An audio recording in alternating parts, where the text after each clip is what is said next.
You got some time. Y'all niggas ever had that shit?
Keep pressing on, 'cause my soul is heavy.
Cause my soul is heaven bound.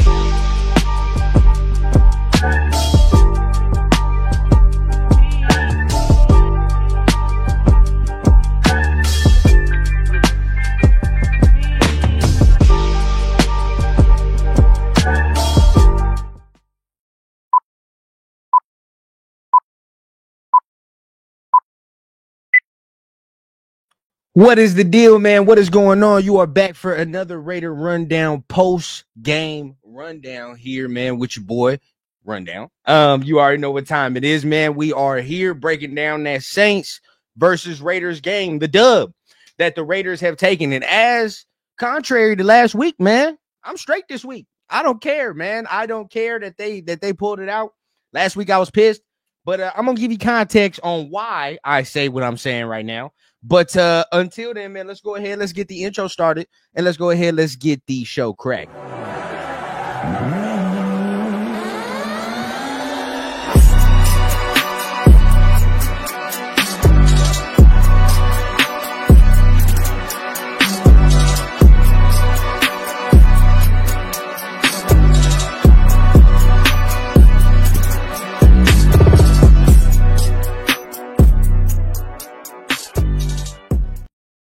What is the deal, man? What is happening? Like I said, you are back for another Raider Rundown, post-game rundown. And we are here breaking down the Raiders versus Saints game, man. Hey, we handled them boys. That's all I know. It was about to ass, man. Damn near about to ass. Now, there were some opportunities that the Saints definitely had to take control of the game or make the game a little closer. But all I know is, man, that the game was in firm control the whole time. And yes, the Saints are 5 and whatever. So it's nothing to be really excited about. But dominated them, got the dub, man. At this point, man, after last week, bro, anything goes. And another reason I'm not really too mad is because the Giants won as well. So we give it up for the Giants, man. Everybody's out here winning. You know what I mean? So it's a great feeling today that to know we didn't put ourselves too far in the dumps, man. There's still one more week to go. And from what my ears are hearing, we can go all the way up to 3 if things fall into place, right? We can go all the way up to 3, or maybe, if they don't go all the way our way, we're all the way down to 8 is what I'm hearing as well. But hey, getting top 3, anywhere in the top 5, right? If anywhere in the top 5 is glory, to be honest with you, at this point. And, it just matters on how the top 5 really shakes out, who's won, who's whatever. If the Patriots remain at 1, then you know what time it is, right? We might be, the trade is on the table. It's in factor. But if not, then yeah, you just gotta see who's on there. But before we get into all that and start talking about all that, jibber jabber and shit like that, let's go ahead. Let's get into one of my favorite things of a Raider Rundown show, man, which is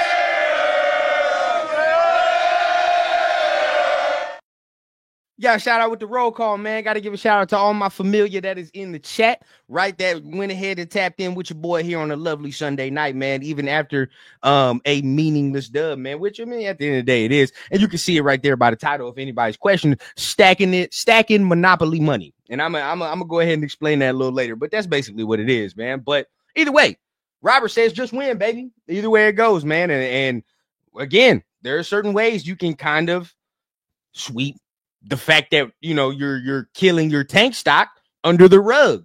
There's a way you can do it, and we will discuss that. Brian Rodriguez, back to reality. We here, man. Hey, look, this is why you ain't see me doing no mock drafts, none of that shit, man. This is why. You gotta wait till the end of the season, bro. L11, yo, Rundown Nation. What's the deal, man? Salute to you, my guy. Hopefully you having a good Sunday evening, man. My guy Tony in the building, man. Salute Rundown, salute Nation, man. Salute to you, man. Pigs. Good for O'Connell. Teabag in the back of the end zone. 100%. Tony says, oh, shit, we're on a win streak. That we are, man. Rebel just won, baby. Rundown, man. Salute to you, man, and the Nation, man. Salute to you, big dog, man. Rebel. AOC, the cerebral assassin. Played well, man. 2 straight weeks. Good to see. Death Pile Picker in the building. What's going on, man? What's the deal? Glad you can join us here, man. Ain't no Rundown show without Death Pile in the building. Also, ain't no Rundown show without another DJ as well, man. What's going on, my guy? Glad you here. Last but not least, man, we got King Street Brody. Tom Telesco drafted the best prospect available and potentially best tight end ever. And we got to talk about that for sure. SoCal Sal in the building, man. What's going on? What's the deal? And salute to everybody that will tap in. We got special guests showing up for a Rundown show. So it's going to be very live in the building today. But let's go ahead and tap in as we go ahead and wait for some guests to arrive at the end of the day. Let me make sure everybody got the links that need to have the links. Give me 1 second. Hold up. Boom. So as we go ahead, I'm tapping in with certain people, man. Let's go ahead. Let's start talking about a little bit of the game, man. So the Raiders go ahead and get the dub, right? And like I said, in many fashions, really handled the Saints, right? In my opinion, I think they really handled the Saints 25-10 today.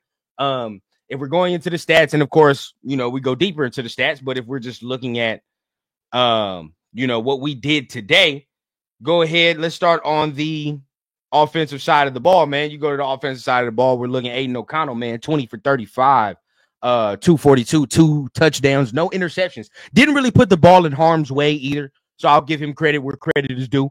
Played a real clean game. Didn't really put the ball in too many harmful spots where you're like, dog, what are you doing? It's almost a pick. Really took care of the ball. Took what was given today. Didn't do too much. Didn't do outside of what he can and cannot do, which is something that we something that we was asking Gardner Minshew to do, right? I mean, we were just asking Gardner Minshew, bro, like, just don't do too much. Don't do too much outside your body, dog. Like, operate the offense. Don't turn the ball over. If it's not there, fuck it, we live another day. Why? Because the defense is going to operate. The defense is going to make some plays when need be. But here we are, bro. You're seeing the culmination, the fruits of that labor, man. Look at Amir Abdullah, 20 carries, 115 yards. Had a running game today. Fucking crazy. And of course, we got Brock Bowers, 7 for 77. But until, before I keep going and continuing, man, we got our first guest of the evening, man. That's gonna help me break down some of this offense, man. You already know what time it is. Make sure you guys put your hands together for my guy, man, Jay Raider in the building, man. What's going on, big dog? What's up, Rundown? Thank you for having me on, brother. Of Salute course, to the man. nation. Salute to the chat. Thank you, everyone, for letting me be on the show today. Oh man, of course, man. You already know what time it is, man. We coming up. It's a lot of mixed emotion coming off of these last 2 weeks. But you know, we breaking down the offense right now. And for me, I'm sitting there saying, you know, Aiden O'Connell had a very good day. And I said it on the show Friday, and I want to let you, you know, for me, I'm taking any swing I can to still get Shedeur or Cam Ward. I still believe that their ceilings are higher than AOC's. But if we had to roll into next year with AOC, I'm not gonna be too mad, bro. I'm not gonna be too angry. Right. Yeah, and it's actually gonna look that way. It's actually gonna look that we might start off this season with AOC, and then you never know. They might switch it up and put in our draft pick, whoever that may be, whether it be Cam or Shedeur. We don't know, right? And obviously, for everybody watching, I don't know if they follow college football, but both of them had bowl games yesterday, and so different outcomes, different endings, similar endings, but different outcomes to those games. So it's like night and day. It was crazy. So 100%, yeah, 100%, bro.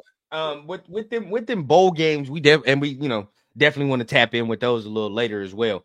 But coming into it, bro, like it's a lot to me where you gotta analyze with those bowl games. But if we're talking about Aiden O'Connell, somebody that can be steady, right? At the very minimum, be steady.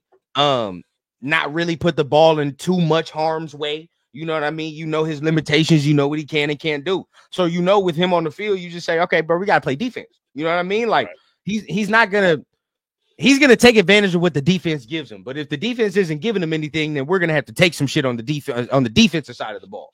Is my opinion. So I mean, I'm not mad if we have to go into next season with him.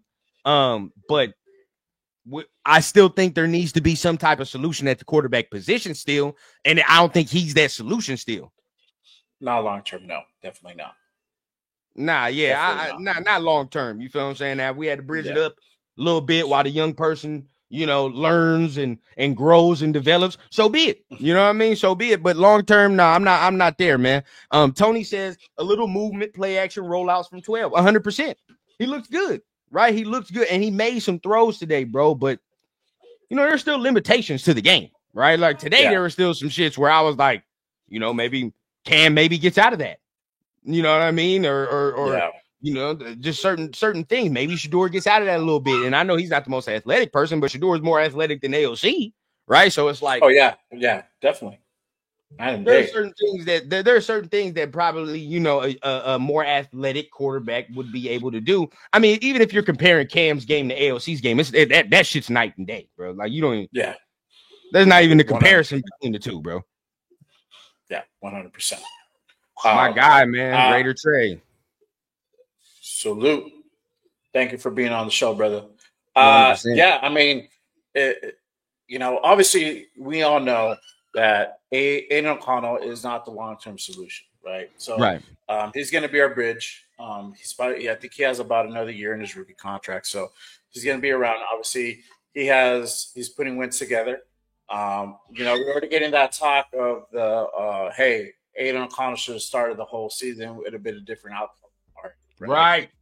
Who knows, right? Who knows? Maybe we would have gotten 3 more wins on top of what we have already, maybe 4.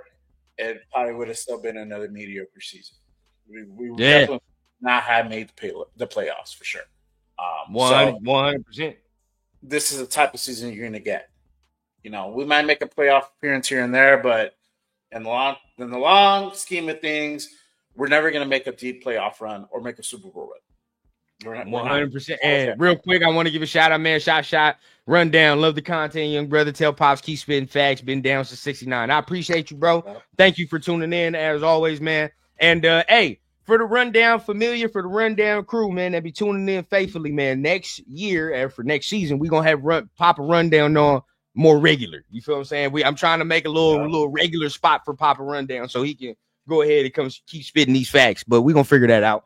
But I definitely want to go back to Death Pile Picker, man. And I want to talk about this. He says, and while I'm doing this, hold on, I got one more person to invite because I want to see him on here. I want to get his opinion. But he says right here, bro, and I think it's a great comment. I have to say, over the last 3 games, I've seen player growth, and that equals the beginning of stability in my book. And I'm gonna say this, and chat, Jay, you can take it away, bro.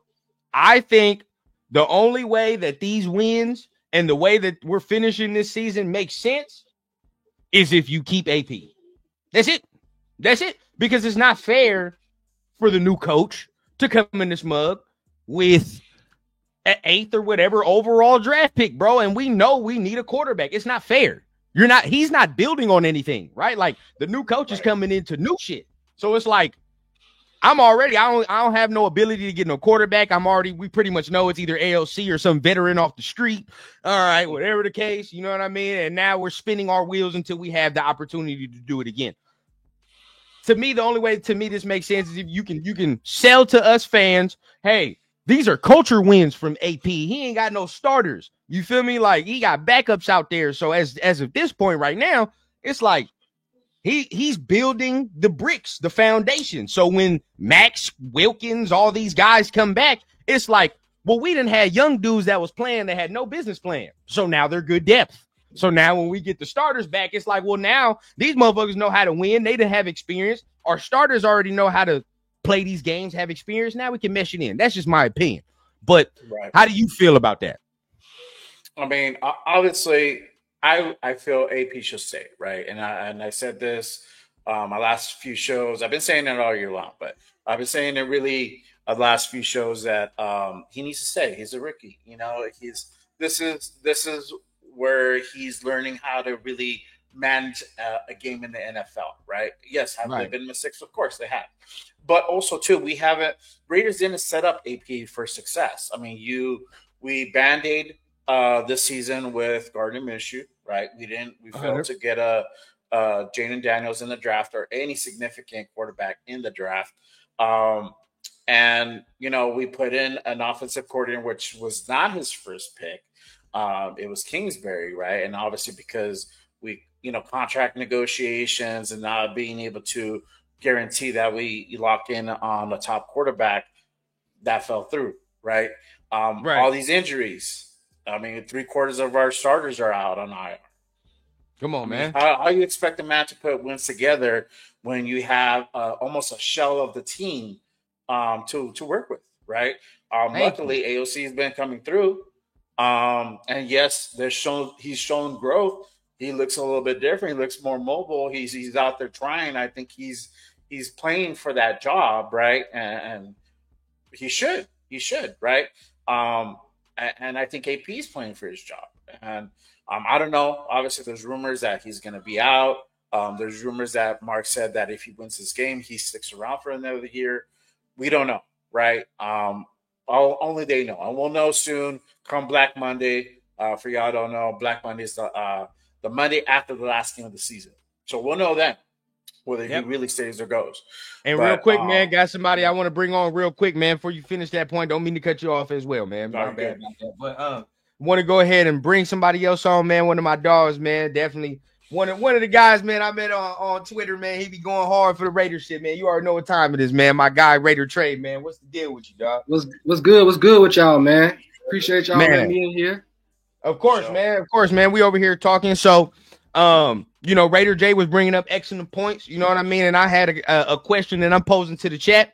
Question I'm posing to y'all here on the channel, right? Like, so for me, I'm saying I'm not really tripping about these wins because if you're gonna sell to me that AP stays, then I'm not tripping about these wins. Because to me, you could sell for me that it's a culture. It's culture. You feel what I'm saying? We trying to build culture. We got young dudes in this Look at Palomal. You feel what I'm saying? Look how this motherfucker's playing right now. Look at Chason. Look at all these dudes that are all of a sudden improving, right? And we 3-something. Shit, the way this defense playing, you wouldn't even think. But either way, right? We 3-something. Cool. Now going into next year, AP could be like, hey, bro, you feel me? Look what I did with no starters. Now that these depth pieces has played, got experience, now wait till I get some more starters up in here and watch what the fuck we do. You feel what I'm saying? Now our death pieces got experience. So that's the only way you can sell it to me. It don't make no sense where Vrabel come in this mug now, and it's like none of these dudes was playing for this motherfucker. So all that previous energy and shit you just did don't matter because you can get cut anyway. So it's like I don't know, man. I don't know. You let me know, bro. You let me know. How do you feel about these wins going into it? I feel like, man, like you said, if we're gonna win, bro, we got to keep AP. We got to keep AP because that's gonna keep that same momentum going. In which AP kind of messed himself up because he should have did what he did last year and keep Aiden starting. That would have kept that momentum going too, also. But the one person on defense that I really, really hope they bring back, either way, if AP stays or not, Robbie Leonard.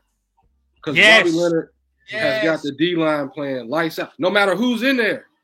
Chason had 4 sacks in Jacksonville in 3 years? He comes over here with us and he automatically got 5. Like monster on this motherfucker, man. Monster. But AP, I think he needs to stay and keep AOC. Keep AOC in the pocket just in case we don't get a quarterback. We got to go that veteran route, but let AOC start it off this year. Keep Jacoby. You know what I'm saying? Like that's the core. That's the culture that we got right now. And AP is starting something, bro. And I don't want to repeat it. Me either. Like, go through this again. What is Vrabel gonna do if he don't got a quarterback, like you said?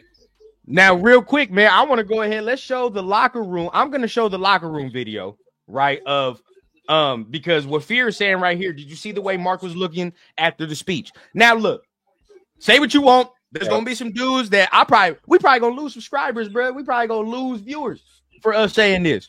But I don't give a damn, bro. When I heard this speech, I got fired up. I said, fuck I get fired up too. Yep. Let me see. So I'm about to go ahead and show it up, man. You let me know how y'all feel. Let's look at this right here. Y'all let me know how y'all feel about this, man. No sleep. Don't matter, man. I trust this team. I love this team, man. Way to come down here and steal us one, man. Walk in your trash, take over your trash.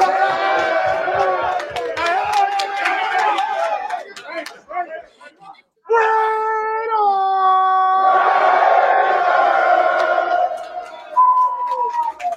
So it might be late, but we ain't gonna be tonight. We ain't be able to tonight. It don't matter what the fuck we do. We can show up this at 11:05. As long as kickoff is 12:05, we're good. Yeah. That's the mindset. That's the mindset, man. The most important thing, to be honest, man, is the team. The team, man. Special teams, offense, defense, man. There's no blinking, no flinching throughout this whole season, man. And all this is just another testament to you guys. I always say, this ain't about me. This ain't about nobody else. It's about you, 53 gentlemen who's doing. You run the show. When you make up your mind, it happens. Like, all things don't matter. How we got to get it done? You guys scratch and claw, man. Proud of you, man. Proud of you. Hey, you see out there? Hey, family on 3. 1, 2, 3. First of all, number one, Trey, I know it's got to be crazy. You a Georgia fan to see what Brock is doing right now, bro. It's got to be wild. But you already knew. Yeah, it's just like, seeing that 2 years ago in them national championship runs. Thanks, bro. This is what he's different, bro. But I want point out what the chat is pointing out. Everybody pointing out, bro.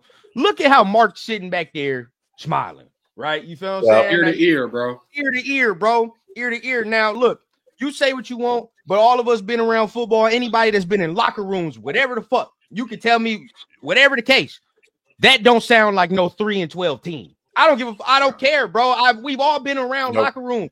If we're dejected and I'm not really feeling this shit, I'm not yelling as loud. You feel what I'm saying? I ain't got that enthusiasm after no win. Like, we won, but it's like, it is what it is. I'm still waiting for Cancun. That shit right there still sounds like motherfuckers locked in, bro. It does. It sounds like we got 14 games left. Thank you. Even with AP still sitting there, bro, like the way he's talking, it's like, bro, hey, and then we gonna talk about this in a little bit. Shit, it's all us. Whatever they doing up there, bro, fuck it. It don't matter. It don't matter to what's going on up there as far as management and however they want shit done. We gonna do the shit on the field, bro. And that's kind of what it's like sound like to me. But y'all go ahead, man. We can start with Jay, man. How does that video make you feel, bro? What'd you take away from it? Oh man, shit. I'm ready to fucking, run out the tunnel and shit. Run this shit back. I mean, the energy was there. I mean, mind you guys, these guys left late yesterday. They left at 7 p.m. Pacific, right? So it was like a 4-hour flight. They didn't get there till midnight. checked in at 1 Exactly. a.m. They got up at like 8 or 9, right? And then headed to the stadium. I mean, you're finding jet lag, 2 time zone difference. I don't know if anybody's traveled before, but if you traveled at least 1 time zone, you're feeling it. Yeah. So that's just real. For them to come out and play as hard as they did, with as much heart, with as much energy and enthusiasm, and then having them win and the way they won, it speaks volumes, man. I mean, that not only that just the skill thing, but that is the coach. That is AP when they're saying like, hey, look, we came out, we didn't have the best of luck. We went out, came in late, lack of sleep, but we still got to go out and do what we got to do. We got to go out there and win, and that's him. That was AP. That was AP right there. That's why they won. I don't give a fuck. And man, go ahead, Trey, man. Take it away, man. What did you feel from that video, man? Just watching the speech. I saw some people, we be on Twitter, bro. So we saw some people, bro. It was pissed. They were like, I don't want to hear this shit. You know what I mean? I don't want to hear this goddamn speech. But how you feel, bro? Man, running through a wall. Because that was the speeches that we heard last year after those games that made us want to keep AP around. See, like, we don't understand that, bro. This is also his rookie year, too. You know what I'm saying? He's learning still. But what it's starting to look like is he's starting to figure it out. He's starting to figure it out. The guys are starting to figure it out together. And it just sounded like, man, everybody in that locker room is still locked in. No matter what they say on TV, talking about, oh, he's lost the locker room. It don't sound like it right there. From the smile on Mark Davis' face, it ain't look like it right there. It looked like he's starting to do what they wanted him to do. I'm thinking Mark Davis came to him like, look, bro, just win. Just win. We'll worry about a quarterback. Just win. Keep doing what you've been doing. Get all that other stuff off your back, because that's what it looked like. These past couple games, he looked like he was dejected. He looked like he wasn't there. He looked like he wasn't there mentally. But since we won, and then he came out today, he sound like AP from week 18 last year. That's what I got right there. You know what I'm saying? And that momentum and that sound and that talk that he had right there is the talk that's going to fire everybody up. It's going to keep the locker room locked in, because the smile on everybody's faces, like you said, it wasn't no music playing. They listening. That Raiders was the loudest one I heard all year. You know what I'm saying? Sure. And it seemed like, bro, they locked in. They locked back in, and like I said, it seemed like it's week 3 again, and they about to go through the season. Now, and this is why I will, because usually, bro, like last week, I probably would have sat there and I would agree with you, right? But this is why I'm saying I'm going off the sentiment, like, bro, AP got to be back off of these wins. And not only that, when you say this, bro, they said something in the broadcast that was very interesting to me. They said, we are the second youngest team in the NFL. We are the second youngest team in the NFL and the number 1 most injured team in the NFL as well. Those combinations don't fucking go well together, bro. That's like oil and water. That's oil and water. Like, you can't. That's not good, bro. But at the end of the day, the reason why we're saying it means something in the grand scheme of things, we're not sitting here like, oh my God, we're a great team. We beat 2 teams. No, when you talk about culture, bro, culture don't just get built in 5 fucking games, whatever the game, bro. You feel what I'm saying? Like, it's a minute. Because guess what? This organization ain't had no fucking culture in 20 years. We gotta find something. And sometimes culture gets built in a losing season. Guess what? We ain't got no more fucking Devontae Adams on the team. They still mad. They still after a win. Even though we 3 and something. Look at the Jets. These motherfuckers is fighting on the sidelines, bro, over there. It's different. Garrett Wilson ready to leave. It's different vibes, bro. It's a whole. It's different when you talk about certain shit. Now, if they given up on this motherfucker, 100%, looking like Josh McDaniels, 100%, get him up out of here, bro. He's got to go. But the number 1 job for this man was to build culture, was it not? Was that AP's number 1 job when he got in this motherfucker? All of us was like, bro, he's got to build some culture. We got to get something. That job is not complete, in my opinion, bro. And it don't just take 1 year to do, bro. It takes even failing to fuck around and be like, all right, bro, who's still in this motherfucker with me? You know what I mean? Like, we done lost 12 games, bro. Who's still riding? What we doing, bro? All I know is ain't no Marcus Peters in this bitch this year. That's all I know. Yep. Got rid of that guy. And it could have been Jack Jones. And look at the game this man had today. Almost had 2 picks. Bro, come on, bro. Come on, bro. You feel what I'm saying? Like, and I understand. When we sit here and say player development, people will say AP's not in charge of that. It boggles my mind when they say that, because as a head coach, bro, you are in charge of who the fuck is playing and who's not playing, bro. You feel what I'm saying? Now, to me, again, that's where we continue to get on this man. Biggest mistake, quarterback, bro. You should have started Aiden from the jump. That's on you. And we get on him for that. But once again, like, other than that, I applaud him for a lot of moves he made during the season, even though the shit didn't look popular at the beginning. Yeah. It didn't. Yeah. He's a culture man, bro. He's a culture man. I agree. Yeah. I agree, man. Yeah. And shout out to Jay, bro. You're right. They got in at 1:00 in the morning. You feel what I'm saying? They checked in. Yep. The game is at 1 PM Eastern time. You're not really doing too much sleep and doing all that extra shit, bro, because you still got to get up for your pregame. You still got to do this extra shit.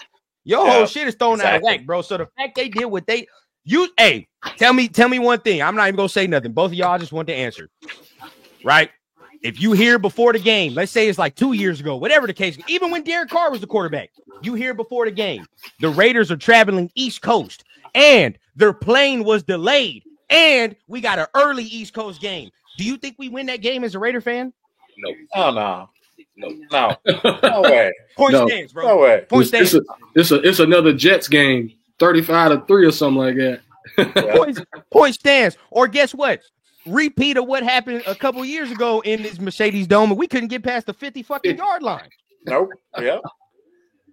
Terrible. So, we had Derek Carr there. Exact point stands. You had a franchise quarterback at the point. You still, if I would have told you all them factors that happened before this game, most of us would have been like, we losing this fucking game. Oh, no, that's we're losing.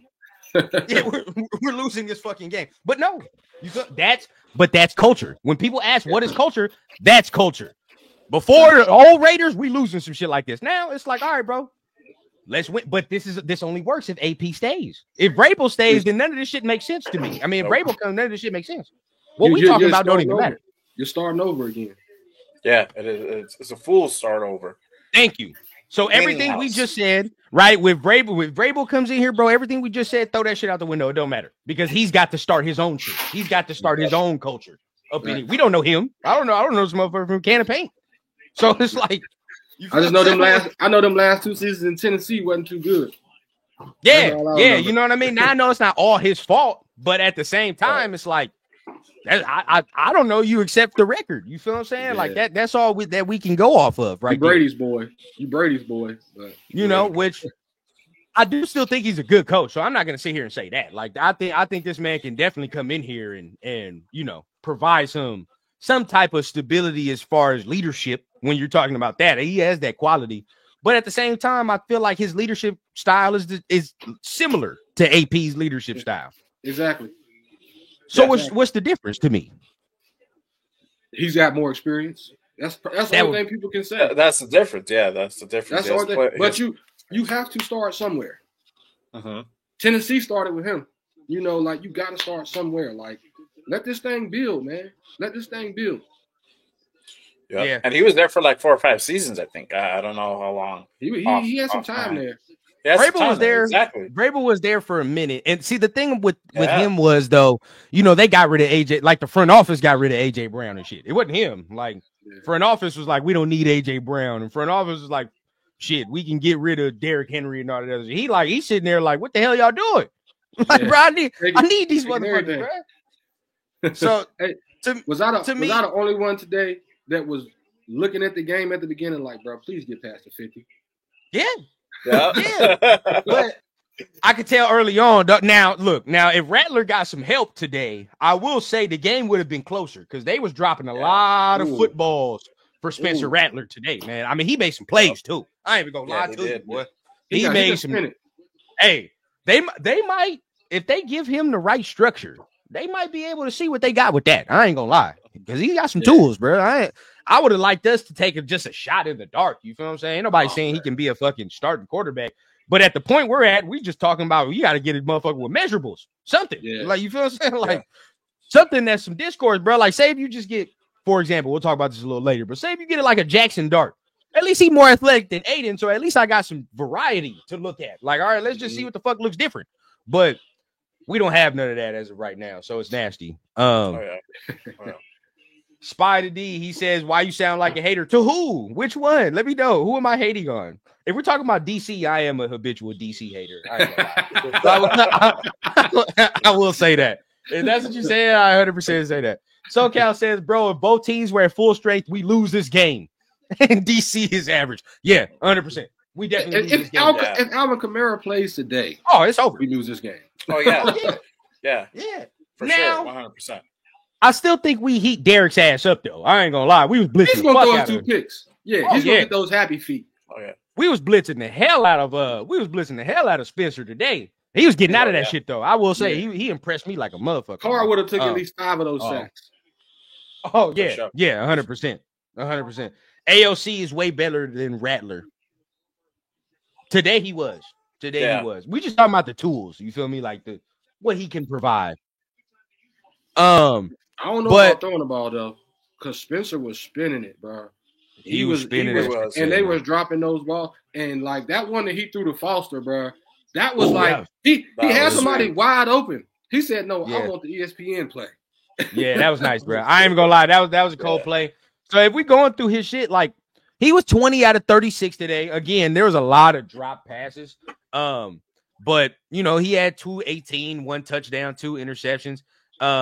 Realistically, bro, once again, I continuously say this, and I don't know why teams don't do it. There's only 1 game left. But even last week, bro, when teams run the ball on us, we lose games.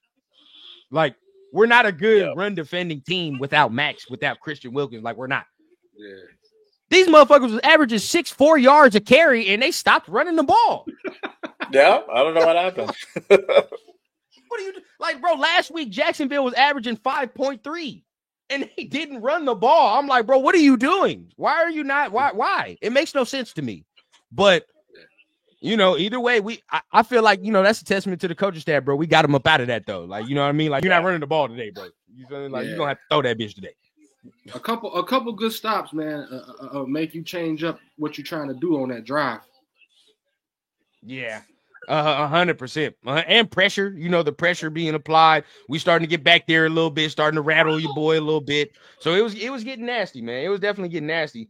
Shot says Detroit, Buffalo, Baltimore, etc. all have an OC. Let's get AP a real OC, and we coming for real. 100%, bro. I agree. Yep. 100%. Yeah. We got to. I 100% agree with that, bro. Because Detroit. What does Dan Campbell do? Is he a defensive mind or is he offensive? Like, what is he doing? Does he call? I just know he was a tight end. You feel what I'm saying? Like, I just know he was a tight ends coach. That's it, bro. That's what I'm saying. Like, I don't see him with the daggone play sheet in his hand unless he letting Ben Johnson call it. And then he marking the play off like that one worked. This season playing out the same goddamn way they season did when they were 3-something. Did he not hire Ben Johnson from within and was like, well, shit, well, you know what I mean? Like, we already look good right now. We learn whatever the case. Like, let's just see what he has. I heard already rumblings that Scott Turner's in very, very strong contention to just be the OC if AP stays. Which, am I mad at it? I still see what's out there. What about that Carolina job for him? I heard that too, but then it's like, what pays more? Yeah. Being the OC at the NFL or being the OC at the North Carolina? That'd probably be his question. And if he wants to get another head coaching job, he definitely gonna have to go to the NFL. But it's like, if Daboll is out there or some shit like that, then it's like, it's hard for me to turn down Daboll or some shit for Scott Turner. It's hard. Yeah. That's hard. Very hard. Yeah, because you know what I'm gonna remember? That Atlanta game with Scott Turner. Yeah, it was ugly. Well, you know, at least it's better than last year. We ain't got no Minnesota games. Real quick, we got a super chat, man. A super sticker in the building, man. I appreciate that from Spider D, man. Thank you, man. Thank you so much, man. Appreciate it. You already know the deal, man. Any super chat is appreciated. You know what I mean? It is not, y'all don't have to do it, but all the time, man. It's love anyway, man. Thank you. Appreciate it. L11 says might as well keep Scott if AP stays. Okay. And then John Leon asked a great question as well, and we're going to talk about this. Who's got to replace Patrick Graham? So I want to ask y'all, because that is a rumor. If AP stays, Scott Turner is strong contention to be the OC. just get the official job. How do y'all feel about him being the OC going forward if that was the case, if AP was to stay? Let's start with my man Trey, man, and we can go to Jay after. Long as he brings his dad with him. As long as he brings his dad with him, I agree. I mean, he's cooking right now. I ain't even gonna lie, he's cooking right now. That's another thing that AP kind of slipped on. You had Scott Turner sitting right here. You didn't need Luke, as we can see right now. You could have just brought Scott Turner in from the jump. But I think if we keep Scott Turner, man, I think we can cook with that. And he's got a whole off season to just build plays and do stuff like that for Brock. So I mean, I think it works. You ask me. Yeah. We'll definitely got some things to discuss about that. It can work. Both sides, you have an argument for both sides. But Jay, how do you feel? How do you feel? I'm on the other side of the spectrum. I want to see what's out there, right? I want to see whether we go out and get somebody like Bobby Sowek from Texas. There's a couple other people that have been, put out there as well. Get somebody from the collegiate level. Obviously, this is the thing. Whoever we're bringing in for them to be able to groom our future franchise quarterback. That's what we're bringing them for. Right. So we have to be very careful on who we do that. I don't know if Scott can do that. It's going to take more than just play calling, obviously. You really have to groom and nurture this person to be able to succeed in the NFL. A lot of quarterbacks have been ruined with mismanagement, right? So got to be very careful of who we bring in. It's going to be interesting who they pick. I don't think Ben Johnson's going to be it. He ain't coming unless it's a head coaching position. But even that's still a long shot, right? So I don't know, but I definitely want to see who's out there, we can bring in to help us out on the offensive coordinator side. Yeah. Shout out Bruce Davis. He says Lions got lucky, made right choices on coach. They got a QB, good running back. Defense was fixed. I mean, shit, that's what we got to do. You just got to get lucky. Real talk. I mean, that's really the name of the game, bro. Like AP just got to. If AP venture again, if he just makes the right hire this year, we probably don't look that bad. You feel what I'm saying? If he a couple decisions, a flip of decisions here or there, do we look this bad? Right? Say if we fuck around and get a different OC to start off. Say if he would have just said, fuck the OC. What if he would have just started AOC from the jump? Yeah. A lot of decisions, bro. It's just, in hindsight, yeah. But at the end of the day, we do got it. Like coming into this, bro, like this is very imperative. For me, I'm still on the spectrum. Like Scott Turner, I treat Scott Turner like the side piece. I ain't gonna cap, bro. Like I'm gonna have to keep telling Scott, like, yeah, you gotta keep telling Scott, like, I do want to be with you long term now. I just gotta hold on. I got a couple things I want to do over here real quick first. I'm gonna get back to you. We're gonna push it off though. Yeah, I got your number right here. I got it right here. I took you on a date. Ain't that good enough? You feel what I'm saying? That you be the interim OC. That's just good enough. You chill. But at the end of the day, like Jay said, I would still look to see what else is there, right? Like, what else can I have? Now, for the sake of familiarity, I would say, because this is a good question right here as well. Is he bringing his own playbook or is he still running half of Getsy shit? And I think, some of it, you gotta think too, what he's running right now is some of Getsy's lingo. Because there's no way he could come in at the time that he came in and install a whole new playbook of his own design. You feel like he can't do that. It's just not possible. Because he came in at what week? Like, what week was that? Like 6, 7, 8, whatever the fuck. Something like that, yeah. No way you're doing a whole install of offense. You feel what I'm saying? It's just not happening. You got to keep, just like Hardegree did last year, you got to keep half of, you know what I mean, of the offense that was previous and then install a little bit as you go week to week. Shit like that. So that's kind of what scares me a little bit, like saying like, all right, man, now once he gets up in there, he really gets to cooking. Like, what is it going to look like? You know what I mean? Because the last time that he got the opportunity to really cook was in Washington. And that didn't really look good when he was over there. You know what I mean? Like that was, or was it Washington or was it Carolina? It was. He got some time in Washington too. Yeah. So either way, bro, it don't really look good. So I think he had one. There. I think he had Kirk one of them years though. One of them years when Kirk balled out. I think he had Kirk one of them years when Kirk balled out over there. And I wouldn't be mad if Turner he kept was- him though. You feel what I'm saying? I wouldn't be mad if he like out of everybody. Like if I had a top 5 list, he'd be in the top 5. 100%. He'd be in the top 5 because you just gotta like just based on what he's doing with because like John says right here, bro, he's cooking with no grease. You feel what I'm saying? Like the motherfucker, no grease. Motherfucker's putting the chicken in the pan dry, bro. He has to because at the end of the day, bro, like we're depleted. We're fucking depleted. So, hey, by the way, 25 points today. You feel what I'm saying? 25 points. First time over 20, right? We broke the 20-point glass ceiling. What did we have last week? 19. What did we have last week? 19? 19. You know, it's still, we still a little lackadaisical. It was still some things, but we've shown we've shown some things under Scott, and I'm not mad if he's part of that top 5 list. I will say that. Yeah. Big one of 83 says AP is having a better rookie year than Dan Campbell did his rookie coaching year, but we want to fire him. Sounds crazy. Facts. Yep. Facts. Very interesting. So let's say we had Turner instead of starting Gardner, and have AOC start. What are we today? I think we still only got 7 wins. 7? I'm not mad at that though. Because AOC do this too much. Yeah. And look, check this out though. You got to think about this, bro. 7 wins for your rookie head coaching season. I'm not fucking mad at that. I'm not. Because it's like, well, at that point, like we just know what we got to build on. You know what I mean? We just got to build on some things. Maybe some balls didn't bounce our way at certain points. You know what I mean? In certain games. But 7 wins, bro. I mean, shit. If you in the NFC South, we win in the division. Damn near. Big facts. Take it all with a grain of salt, man. I'm fine with that with year 1, bro. I would have said 6 to 7 wins would have been my threshold, to be honest, with AOC. What about you, Jay? Where you at? I mean, you know what? They probably go 9-8, man. But it's 7 or 9-8. It'll be around there. Yeah. So we'll definitely get more wins. Because fucking Gardner just looked atrocious. He was terrible.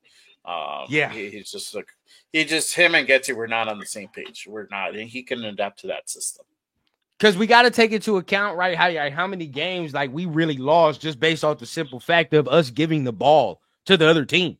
Right, like shit. You look at the Broncos game we played. There's a bunch of games you point out. If you just don't turn the ball over, just stay mistake free. That's it, mistake free. There's other teams' quarterbacks who's only thrown literally 5 interceptions in the season. Imagine if we only had 5 interceptions on the season. Come on now.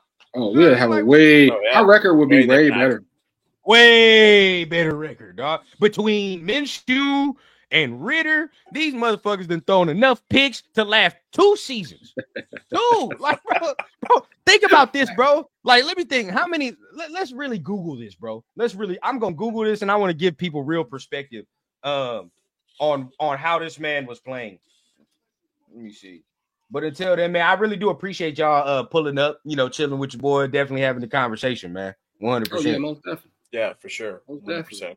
And then everybody who's watching, make sure you guys hit that like and subscribe button. As always, support the show, and then obviously salute to the chat. Sure, man. As always, man, make sure you guys are hitting the like button as well, hitting the subscribe button for my guys, man. I know Trey, you ain't got your YouTube yet, but if you ever ready to start that, man, let me know. Let me know. Yeah. I'm definitely gonna reach out. I'm definitely gonna reach out to y'all, man. Y'all gonna be the first ones. We gonna turn that thing up. Oh, 100%. 100%. SoCal, you make a good point because we don't have a running game, so that don't really change. So you got to kind of talk about that. So I just looked it up. Between Minshew and Desmond Ritter, they got 12 interceptions combined. Bro, wow. Lamar hasn't even thrown 12 interceptions in 2 years. Wow. Some quarterbacks don't even throw 12 interceptions in 2 years, dog. Like, that's how bad that shit is. Joe Burrow, Lamar Jackson, any top 5 quarterback you want to name to me, bro. Like, these motherfuckers are not throwing. The only one you could probably point is Josh Allen, but he's turnover. I was just about to say that. That's it. That's it. So most of the upper echelon teams, bro, you're not getting that type of quarterback production like that, bro. You just can't. Or you're going to lose games. Yeah. It's crazy that when we finally get a run game, they hurt their ankle, though. Ain't it right? Oh, man.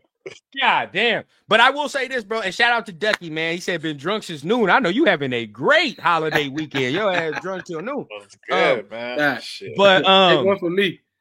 I'll say this, man. I'm gonna say this, bro. Because let's talk about some draft. Because I love and starting next year, bro. Let me know if y'all interested. I'm gonna be starting a college channel soon because college is real exciting to me. I like this shit. Oh, you know I'm with it. It's good. Yeah, you feel me? Gotta get that. But I'm gonna be real, bro. Whenever and I'm a former running back. Whenever I see people talk about Genty getting drafted with our first round pick, my fucking skin crawls, bro. My skin crawls. It makes my fucking ass itch. It does, bro. It does. And I'm gonna tell you why. Because we are not at the position as a team to be drafting no fucking running back 6 overall. We're not. We are not, dog. Unless you wanted to tell me this motherfucker was Adrian Peterson, right? Like if you're Adrian or Eric Dickerson or some of these other motherfuckers. No. And because I don't think that Genty is like that. You feel what I'm saying? Like where I'm looking and I'm like, yeah, this motherfucker might be wearing that gold jacket. You know what I mean? Like, I think he's good, but I look at a whole bunch of other running backs in the class that be damn near doing the same thing. Yep. So it's like, I can't justifiably say, like, for example, I can't justifiably say I want to draft Genty at 6, and I got them Ohio State boys in the 2nd and 3rd round that I could grab. Yeah. Fuck that. Why would I do that? That don't make no sense, bro. Like, big facts. Space that shit out, bro. You can't get don't make no mistake, man. We done drafted Jacobs in the 1st round. Now look, we got nothing for that. So let's not do that, bro. Let's not do that. Get your running back in the 2nd and 3rd. I'm not fucking with that 1st round. How y'all feel? I agree with you on that. The only good thing about that Jacobs thing was we had multiple picks after that. 100%. You know what I'm saying? Do that. Yeah, but no, I'm not with a running back in the 1st round, bro. And like you said, Genty is good, man. But how many times did you see him getting stuffed, and then he'll bust one for 60? You know, like his vision is good, man, but it's not perfect. You know, 100%. It's not game changing. 100%. I think there are other guys. First of all, Jason, I don't have a college squad. Right now it's love of the game, because when I was coming up, like I was like, well, shit, I'm trying to get to college. So why am I cheering for motherfuckers that's my same age group? You feel what I'm saying? Like, but now it's too late now. You know what I mean? So now I just love just to watch the sport in general and shit like that. But agree, bro. Like, to me, there are other guys in this draft class that we be able to get that I'd be very happy with. You feel what I'm saying? Like my guy from I keep talking about Iowa, Caleb Johnson. That's my guy right there. I like him, right? The one from Texas Tech, motherfucker, that Taj Brooks. Hey, man. Hey, he's different. He's different. I'm not even going to lie to you. And I know everybody like that Omarion Hampton, but I'm starting to venture that Taj Brooks is damn near better than Omarion Hampton. I'm not even going to lie. He got some feet to him. You got guys like Dylan Sampson, Cam Scatterbull. You feel what I'm saying? You got Cam Scatterbull. You got the dude from Notre Dame who's hard as fuck. What's his name? Jeremiah Love. He's hard. Yeah. He's tough, bro. Yeah. Singleton from Penn State. Bro, there's guys, bro. Boy from Oklahoma State. Ollie Gordon from Oklahoma State. There's no need. Look, you even talking about a dude from South Carolina that I got to jump into. There's no need for us to take no guy in no 1st round. You feel what I'm saying? Like, there's no need. There's too many dogs in this goddamn draft class at the running back position that we can go ahead and acquire, to me. You look at Bucky Irvin. What round he go in? I mean, you can find a running back, bro. Like, and I hate to say a dime a dozen, you know what I'm saying? But they're all through every round. Yeah, you can. But you can, bro. Like, and this is, you know, I get shit. Me and Turf get flack and shit all the time from like Leo and everybody, because we were like, all right, bro, like, build the running back room, let Josh go, build the running back room. We said that all the time. And yeah, sure, Josh is having this great year. It's not our fault that, you know, Tom Telesco thought he could recreate fucking Austin Eckler with Dylan Laube. It's not my fault. Realistically, bro, like, let's be honest with ourselves. I've been saying it. I've never liked the DCAM pick. I just didn't. I thought we could have got a running back in that goddamn round. You feel what I'm saying? DCAM a 4th round pick. Look at all the running backs that got drafted from the 4th round and beyond that are playing right now, that we could have easily said, all right, bro, let's just go ahead and swipe this motherfucker. Isaac Gurindo, Bucky Irvin, the motherfucker that plays for the Jets, that Braylon out. Like, bro, there's a whole bunch of dudes. So it's like, that's Tom. That's on Tom. You feel what I'm saying? You got the corner right there, and this motherfucker right here, he couldn't even. I don't know if he could even cover. I want to say this. I want to say. I'm not. I was gonna say something wild. But I was gonna say something wild. But either way, bro. Either way, still, I'm not happy with DCAM. But how do y'all feel about going into next year? Like, what can we do for this running back room? What's the deal for that? Woo. James Conner. Go get James Conner. Yeah, bro. You know, and pair him. I'm me personally, bro. I get it. He's old, but he's kind of like solid. He's been there for 3 years, bro. Just bring him back on a vet minimum, Amir Abdullah. Man, bro. Bring him back, James Conner, and then you get a young boy in the draft in the late round. You know, and see if he can take their spot. Man, bro. I agree. I definitely agree. I see people talking about Najee Harris. Because for me, I want to find our guy in the draft, right? So I'm not trying to find our guy through free agency, which I think Najee Harris is one of them signings where you're like, oh, yeah, you're a long-term guy. No, I don't want that. I don't want to be stuck with that. I want to get our own guy. Me, I keep saying it. I know people poo-poo on this, but Nick Chubb, man. Nick Chubb, I understand that he's got the wear and tear, but you only got to sign this motherfucker for like a year, bro. A year. You sign him for a year, pennies on the dollar.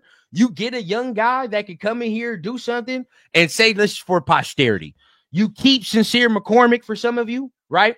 You keep look at that. Now look at that running back room. I like that shit way more. 100%. I like that shit way more. You feel what I'm saying? Yep. Now we got one young dude that can come in here, one veteran that can take some punishment if need be, and then you got one little receiving back that can do whatever at that point. Yeah. We're fine there, dog. Like, but where I think people get misconstrued too, and we can talk about this, O-line, bro. A lot of people get misconstrued with this O-line. Now I hear a lot of discourse when it's talk about this O-line. And it's very weird to point our fingers because when certain running backs leave, certain running backs come in, the running game look different. When certain old linemen leave and certain old linemen come in, it looks different, bro. So who can we point the finger to? So let's start with Jay, man, and then go to Trey. How do you feel about the offensive line in total, right? Because a lot of people it's mixed reviews. Some people say that's the first thing we need to draft, and other people are like they're not that bad, which is me. Oh no, I mean we do need a draft, but that's not the first thing we draft. No, I mean you can get quality linemen in the third or fourth or even fifth round, right? And whatever you don't get, you fill in with free agency. But this is the thing: you don't want to rely on free agency too much because normally those linemen they re-sign with their teams, the good ones do. And then if you do get one, normally it got cut. Something happened, right? Or they're injury prone or whatever. So that's the thing. You do want to get it in the draft. Don't want to draft too high. I mean, we saw what happened this past draft, right? We got JPJ and we got Glaze and they're worked out. So we need a couple more other guys, obviously, to fill in our starting rotation. But we also need depth, and that's probably where the free agency would come in to go ahead and fill into that depth. You want to mix with your rookie guys, with your seasoned guys, and then your veteran guys, because you need some veteran leadership there too. Somebody who's been playing the game for a while, somebody will give you those tips. They coach their guys to become better players. So you want to mix in with both, but not that's not the first thing you go for. No, you don't. Not first round, not even second. That's a third or fourth type thing. Agree, man. Trey, where you at with that, man? Man, I'm right there with you, to be honest, bro. I like the line that we got now. Even like we get Andre James the fuck up out of there. You know what I'm saying? And then you keep JPJ at the center. Him and Jordan Meredith, they got a real good continuity going on with the two of them. Dylan Parham, he's good, but he's like he has spurts, man. And I really feel like it's because of his size. Shaky. You know what I'm saying? But Glaze and Colton, like I feel like the line is good. Like that can, like you said, that can be something that we can go get a later round and you go get depth, you know, just to put behind somebody just in case they get hurt or something like that. Exactly. But this offensive line, man, they move people. They pass block well. Like they're not great and bad. You know what I'm saying? So I really feel like the offensive line is not set. We can probably add a piece here and there. But as far as what we got, I think if we got what we have and they play together the whole season, off season, preseason, and all that, now we got something. But we came into the past 2 or 3 years where we shuffling linemen around, and then we finally get one, and then we see like, oh, this line might can be decent. You know what I'm saying? So I think if we keep them together, this line that we have, we'll be good to go.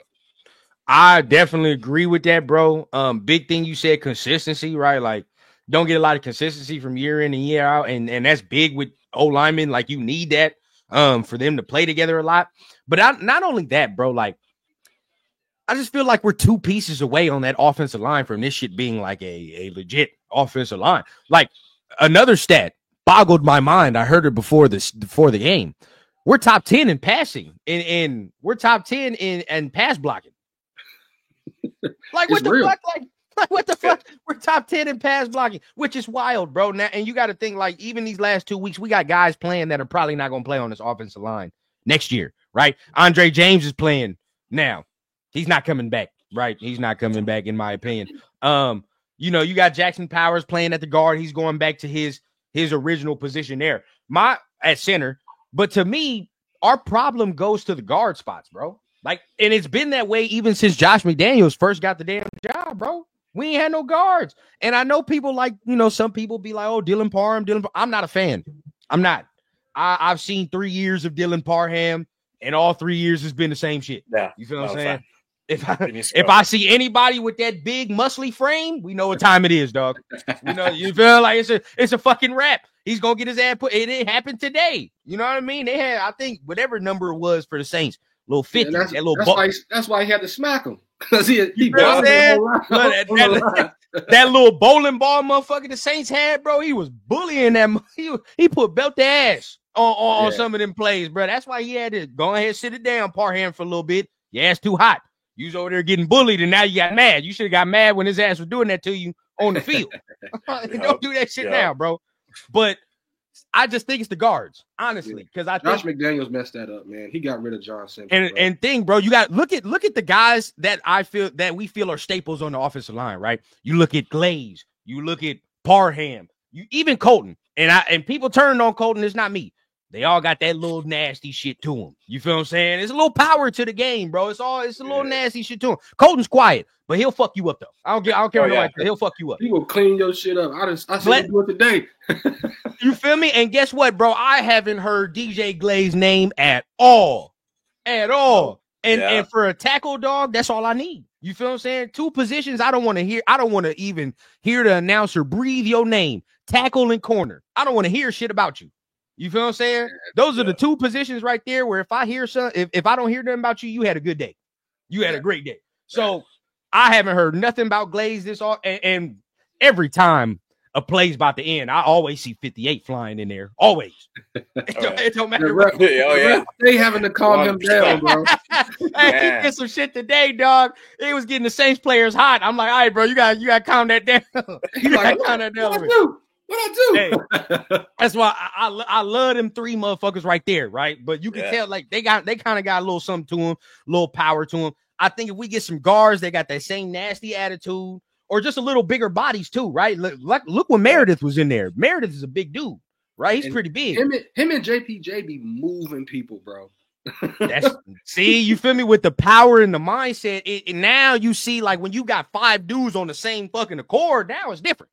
Now we start to move, motherfuckers. So I just think we just got to get the guard spots right. Once we do that, bro, we're all right. To be honest, and you could do that in free agency later in the draft. You ain't got to do. Nobody drafts no guards in the first, second round, bro. You're not doing that shit like that. We should have, as our scout people to do our scouting and stuff. When they drafted Dylan Parham, they should have said, "Look, we are in the AFC West, and who's gonna be in his face 2 times a year? Freaking Kansas City. Chris Jones. Chris Jones, yeah. Right. Chris Jones. Like, bro, put somebody in front of that man that can keep him from getting to our quarterback. Because every time, bro, it's like one hand, and you see Dylan Parham like this, and he's tossing them. You know what I'm 100%, saying? bro. 100%. Yep. And to Jason, bro, but look, football go hand to hand, bro. You got to understand, bro. Not all sacks are not just sacks and interceptions and shit. It's not always just a quarterback or O-line stat, right? Like sometimes, bro, you look, the O-line is not responsible for certain sacks and certain things that the quarterback does, bro. Sometimes we saw multiple times Gardner Minshew running into the pressure, right? Like the motherfucker just ran into it. Well, we're like, bro, there's a clean pocket here. Clean pocket here. You could just step in and make the throw. Now you see Aiden where he's not doing all that extra shit like Gardner was doing. One play today, but I don't know what the hell he turned around for. But I don't. I was confused. I was. The wires crossed. This nigga, he didn't know what he was doing, bro. He forgot. He forgot for a minute. The wires fucked around and crossed. He's like, oh shit, I'm too mobile. I'm doing too much. I'm doing way too much. But either way, bro, I still think, and now you look at Aiden, bro, calmer in the pocket, stepping up into the clean shit, finding people downfield. It's different, bro, because a quarterback has the ability to really manipulate those sacks and shit like that, pressures and things like that an O-line might give up, to be honest. You can see he got a little stronger, too, because last year when they was grabbing him like that, he was going down. This year, he'll yank out of that, reset his feet, and drop a dart. You know what I'm saying? Yeah. Dude, Glaze is the shit. Real talk, bro. Third round tackle. I love Glaze, bro. He's doing his shit, bro. We done found something in the third round. That's crazy. Yeah, I remember that is crazy. He went to Maryland, bro, so he playing against Ohio State and all them, you know what I'm saying, every year. Yeah. So he's going up against these big dogs, and he wasn't giving up pressures then either. That is true. That is true, bro. Like, you know what I mean? I think, too, especially if Telesco stays, I'll give this nugget for y'all. Pay attention to the Senior Bowl heavy, because Telesco is a GM that he really, really likes to pluck from the Senior Bowl. You feel what I'm saying? He did it this year. I mean, two of our guys was at the Senior Bowl, and Jackson Powers and Glaze. You feel what I'm saying? So he really, really loves the Senior Bowl. So whatever you see, if you see motherfuckers making plays, jot them down in your notes, because I guarantee you that's what Tom did. Put the sticker on their helmet like Gruden was doing. Put the sticker on, man. That motherfucker, yeah, I like that motherfucker right there. I'm telling you, that's what he does. But I have a question for y'all, and this is a great question. If we do not go quarterback in the first round, what position are you okay with seeing them do? Corner. It's got to be corner. Receiver. Okay. Receiver. Okay. We need that. Anybody in mind? Corner-wise, I haven't really paid attention to too many corners this year in college. I will be honest about that, man. It's some shutdown ones out there. You got some good ones out there, man. But I really the Senior Bowl will be when I really get to look at that. Yeah. When those corners get to the Senior Bowl or the Shrine Bowl, so you can see them up against that competition. Because I mean, we could be looking at all the corners that we see on Saturday, and last year nobody would have said nothing about Quinyon Mitchell because he's at Toledo. But he comes to the Senior Bowl and shuts down Alabama receivers, and they're like, exactly. Exactly. That's real talk. That is real talk. I've only heard like two names, and that's only, Travis, of course, but the Will Johnson as well from Michigan. Everybody says he's nice. He's real. I wouldn't be mad at receiver. So far, there's only two dudes that I think are worthy. If you're talking about pure receivers, there's only two dudes I think that are worthy of the first round pick. If we're talking about the McMillan from Arizona and then the Luther Burden from Missouri, which I've heard a lot of people talk about Luther Burden. So those are the only two dudes I know. For me, bro, I want to fucking D tackle. I'm gonna be real with you. If it's not gonna be a quarterback, I want a D tackle. Because guess what? If my quarterback ain't gonna play good, motherfucker, yours ain't either. That's exactly what it's gonna be, bro. We both gonna play like dog shit today because my defense is gonna get after you. And number one, bro, I want that Mason Graham from fucking Michigan, bro. I want that Mason Graham. Oh he is a monster, dog. Man. If I could put this motherfucker next to Christian Wilkins, right? If I could just think about the D line of what we got right now, right? Now bring our healthy people back. Put him next to Christian Wilkins, Adam Butler, Max Crosby. I know some of y'all don't like to say it. It's gonna hurt your ears, but I'll say it anyway. Tyree Wilson's playing better. Put his ass in there. You feel what I'm saying? Chase on. We go to work now. Now we're gonna go to fucking work. You feel what I'm saying? Ain't nobody running the ball, and now we definitely getting after that quarterback. So at least if I'm not gonna throw the ball well, another team ain't gonna do that shit either. So that's where I would be right there, bro. That's exactly where I want to D-tackle, make this because if our offense ain't gonna be worth a damn, bro, at least defense gotta be lights out. Exactly. We'll be the one team in the division because everybody got a quarterback. Fuck it. We'll be the one team in the division. You don't want to play us, bro. Your quarterback gonna have a long day. I'll just say I'll say that, bro. Let's just say that. Visual says he wants McMillan or Genty if they're there. Respect. Let's see. And there's the question. And I want to see everybody what they talking about. He wants Hunter. Tony wants Hunter. I'm not mad at Travis Hunter at all. If we take Travis Hunter. No, for sure. Oh no. Fuck no. I don't know if he'll be available by the time we he's probably gone by the time we he's gone. 1 or 2. But if we got him, no, I'm not mad at all. Gonzo says, okay, we got one for the O-line. Tony wants another D end, which I'm not gonna lie to you. That one from Penn State, I take that motherfucker too. They always get the best athletes, bro. I take him too. My God, dog. I saw him against. Now I know it was SMU, but the shit he was doing against SMU, and I seen some other game too. I was like, oh yeah, this motherfucker got that bend to him. Now you got that bend. You know we got 2 of them though coming out. 2 DNs, Jalen Walker and McCall. Oh, that Michael Will. Hey, I like him too. Now he's nice. Yeah. He's long. He got some length to him too. Yes. He's nice as fuck. That Samoan wide receiver, McMillan is real, bro. McMillan is real. Well, I like him. I wouldn't be mad because Josh said he wants receiver. I mean, it's never a bad thing when you get a dude that can put the ball in the end zone. It ain't never a bad thing, bro. Oh, yeah. Never. Look at Brock. Shit. Exactly. Shit. I mean, if you ask probably multiple Raider fans now, you'd be like, oh, you want Fuaga or Brock Bowers? I don't think nobody says they want Fuaga no more. To be honest with you, dog. Fuck that. I just saw you boy break Mike Dick's record. I don't want to hear nothing about no fucking tackle, bro. Get the fuck out of here with that, He broke bro. 3 records in 1 game, bro. I don't want to hear nothing about no goddamn tackle, bro. No, I don't want to hear that. You put the ball in the end zone. Best player available. I think at least we can know Telesco will do that if we can't get a quarterback. At least, right? Which we're getting a quarterback. We're getting a quarterback. We just don't know who. It might not be first round, and that's what will kill me, right? It might not be because me personally, we're gonna talk about the quarterbacks to end it off a little bit, but I got 2 cents to talk about Shedeur and Cam Ward, bro, because some this past weekend kind of threw a monkey wrench in some shit for me. I'm gonna be real with you. But let me see what the chat talking about, man. Everybody, man, Travis Hunter or a corner. I see what y'all talking about. I mean, JB, do y'all not trust JB no more? Is that over? Oh no, he's gonna be good, bro. He's gonna be good. I don't trust Jack, man. I don't trust Jack. Double moves, man. Them double moves, like you gotta learn by now, like, bro, stop going for the double move. We know you want that pick. We know you want that. And see, today they were throwing those little quick routes. And what was he doing? Jumping everything. 100%. Everything. 100%. Now, if he could just learn how to really tailor down the gambles, right? Like, just be like, all right, bro, I'm going to gamble at a certain time, but not right now. He's putting the tools together, though. He's putting the tools together. And I will say, bro, he's impressed me. He's impressed me into the season, bro. He's came up and tackled and shit when everybody said that was a problem for him.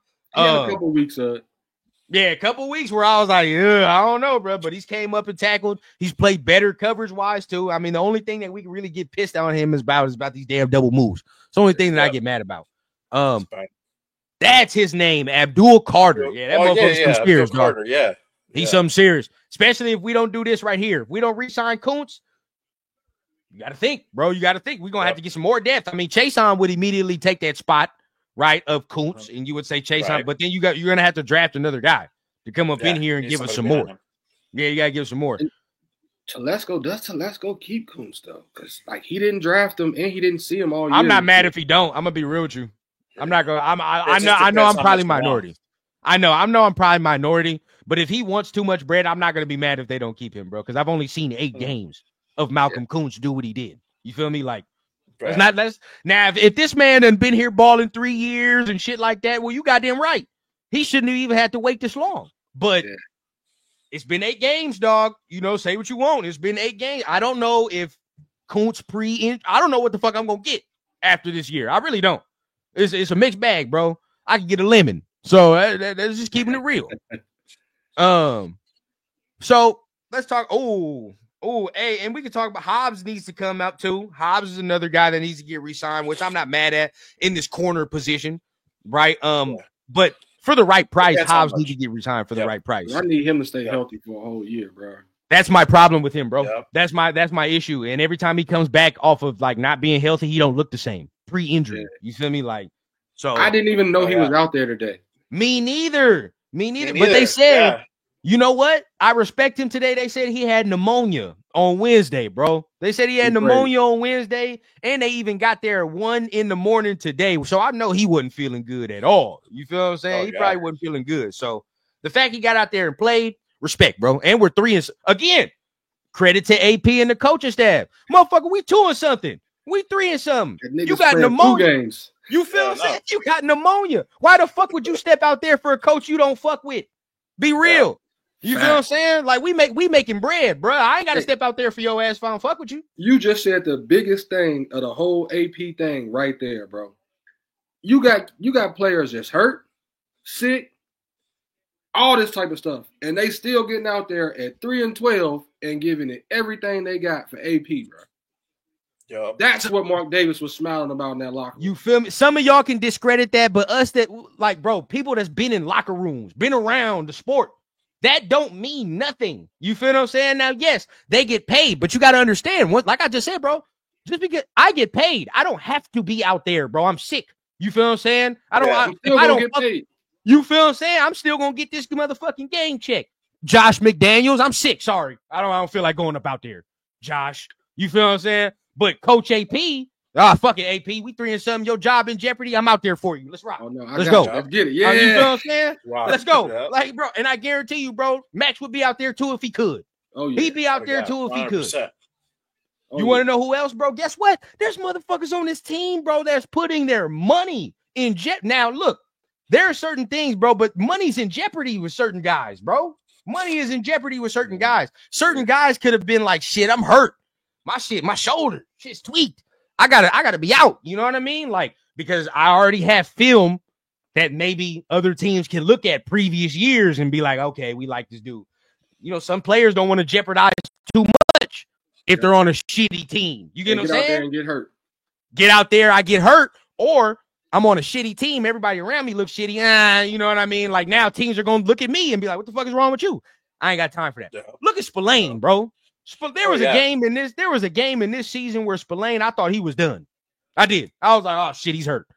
This man done played all 17. He came right back 2 plays later. I know what. Oh yeah, got a stinger. He's like, I'm out. Come on, man. Come on, man. And now, yes, he's getting money. He's getting money, but at the same time, bro, that's when you fuck with your coach. Still, I fuck with my coach, bro. I'm still going to go out there and perform, bro, and give it all I got. And I guarantee you, bro, how much y'all want to bet for everybody that don't like AP? He gets fired. He may get fired. But if he gets fired, how much you want to bet there ain't no fucking celebrating coming from them players? How much you want to bet? Nope. It's gonna be more. You're gonna have more players like, yo, what the fuck? It's gonna be on Twitter like, yo, what are we doing? You know what I'm saying? Bro, I guarantee you, and the fans are gonna be fans, and what's gonna kill me is fans is gonna be confused. Yeah. It's because to certain fans, bro, it's unfathomable that the players can still like the coach. Yeah. Because they don't like the coach or we're 3 and something. Oh, there's no way they can still fuck with him. No way. Come on, dog. We're all humans. We're people. Yeah. Of course, bro. You know what I mean? There are things that AP can get better at, but at the same time, bro, still, maybe some of the players' problems is with the tippy top and saying like, well, shit, bro, we gotta find some fucking direction. Yeah. Where's the direction? This man can only work with what you're giving him. You know what I mean? And just like what you said, Trey, but I'm gonna take it a step further, bro. Players get coaches fired all the fucking time. Yeah.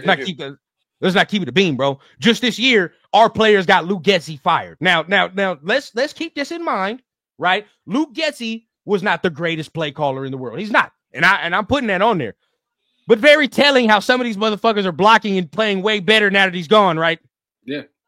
And it's not like we signed a whole new 11 motherfuckers. We didn't sign a whole new 11 offense. Nope. Same dudes. It was Some of the garbage, man. effort, bro. Hey, some of the effort was piss poor. Some of the fucking, some of what we was doing was garbage. That's a fact, and that's why some of these motherfuckers got benched. Andre James, you feel what I'm saying? Thayer Mumford, fucking Zamir White. That's why some of these dudes are benched because because it was piss poor earlier on in the year, bro. And yeah, Getsy wasn't great, but the players were dog shit too. Yeah. Now look, you got the right motherfuckers. Maybe the talent ain't all the way there. Maybe on some of these guys, right? But the effort there, I'll take that 10 out of 10. I don't give a fuck. Oh, yeah. 10 out of 10, bro. Effort beats talent, bro. Because you're gonna keep going. 10 out of 10. You feel what I'm saying? Take the effort, bro. And we taking it in stride. And that's happened a couple of now we see the culmination of that. You feel what I'm saying? You see the culmination of that. You giving me a look at Lualu. Look at all these guys, bro. You giving me a chance. The coach done giving you a chance, and he's making the most out of this shit. They're appreciative of that shit like that. Oh yeah. Oh yeah. You have to be, bro. You have to be. Yeah, 100%. And I see, bro, people get mad when we start defending AP, and I understand. We're frustrated. They get mad. But it's like, what coach is going to come in here and turn this shit around like that? None. With the roster currently. With the roster currently as it is, bro, who's going to do it? Let me know. I just want to know. None. Yep. Nope. Nobody. So I just don't like Ben Johnson's not even going to do it. He's not going to do it. How do we, like I said the last time, bro, how do we know he is not going to be Josh McDaniels all over again? He's an offensive coordinator right now. You're not a head coach right now, bro. He can come in and not know how to control this shit either and know how to put plays together like a motherfucker, though. You know, so. Yeah. And some of that is true. Some of that, 100% Western Conference, you play to probably potentially be re-signed by another team or potentially do this, right, or whatever the case, get another job. That's 100% true. But you got to think as well, bro, like there's certain times you're in a locker room and even though the team isn't good, it's like, bro, I love the motherfuckers that I'm in the locker room with. You know what I mean? If we can run it back with certain circumstances with X, Y, and Z, let's do that shit, bro. Because I feel like with these guys, I know at least I can go to war with these dudes right here. You feel what I'm saying? And at the same time, bro, you can feel like we maybe just got some bad bounces this year, bro. Maybe some, and as a player, you look at your coach and be like, look, hey, dog, that's on me this year. You feel what I'm saying? That's apologies this year, bro. Because we expected to be better. All of us expected to be better. It is what it is, bro. So you can it is a portion of wanting to get another job, but at the same time, you can still say, like, I do like my coach. I want to put something on for my coach. Because you got to think about this, bro. Some dudes have a better shot getting re-signed here than they do with another team. Facts. Oh, yeah. That's 100%. Bro, the odds and the percentages go way higher if you're talking about if AP remains the coach here. There's some dudes that are already on the squad can say, I might feel more comfortable in having a job next year. Might have saying I got to go through the fucking carousel of 31 other teams and hope and pray that somebody wants to give me a call. It's different. That'd be a different some shit like that. And then have to go to another team, prove myself through training camp, shit of that nature. Right? Yeah. Like so. Right. It's all different. One thing I want to say, bro, and like when you look at the final box score, it won't show that as much, but division games. We played tough as hell. We do. Every division game that we played, the Chiefs are terrified of us with AP, bro. If it's one, that's probably who's controlling the media. Like, yo, get AP up out of there because they're terrified of us with him, bro. The Broncos, I mean, first game, Gardner Minshew don't throw that freaking pick six. We're up 17-3. Like, it's a completely different ball game. The Chargers game, like the Chargers have not like. Those scores get outrageous in the fourth quarter in the last like 2 or 3 minutes. Like we're on their ass every division game. We've been on their ass until like the end. Yep. You know, so like when you 100%. Think about AP as a coach, bro, that's something you look at too. Cause he takes those division games like we finna go out here and punch somebody in the mouth and we gonna let them know what's up. You know, but sometimes we end up getting punched in the mouth, but we still keep fighting. And like I said, bro, the Chiefs are terrified, bro. This is the first year I heard them say that. They like, yo, we know when we play the Raiders, bro, we better have our boots laced. You know it's going to be tough. It's going to be tough. It's a physical game. Yep, 100%, bro. Like, I people are going to continue to be mad when you say give AP more opportunities, give him a chance. But see, look, bro, if next year he's not the guy, so be it. We fire him. we're not nowhere close to the fucking playoffs anyway. So what does that matter if we fire him for next year? We're not close. You know what I mean? We ain't nowhere close to even winning our fucking division. So at a certain point, bro, oh well, you have to take a swing. Sometimes taking a swing on new shit isn't always the best philosophy. Maybe take a swing on consistency once in a while. We did it with Jay, right? You feel what I'm saying? Look what happened with Gruden. He was never going to fire. If that email shit never came out, Gruden probably damn near still be the coach. Yeah. He probably still damn near be the coach. I think we'd be decent too. Yeah, when he was getting fired, we wasn't bad, right? Third year, you was like, it's starting to look like something. The only reason he had to fire Josh because he was getting so bad. He was getting so bad, right? Like you have to fire Josh. But the thing is, think about it as Raider fans. Going into that second season with Josh McDaniels, it didn't end well. That first season did not end well. So we weren't sitting there with no type of hope. We weren't sitting there like, that's a nice little win. You can hang your hat on. No, we wouldn't say none of that shit. We was like, shit, we done lost hella leads and shit like that. Like, we'll see how this goes on to this.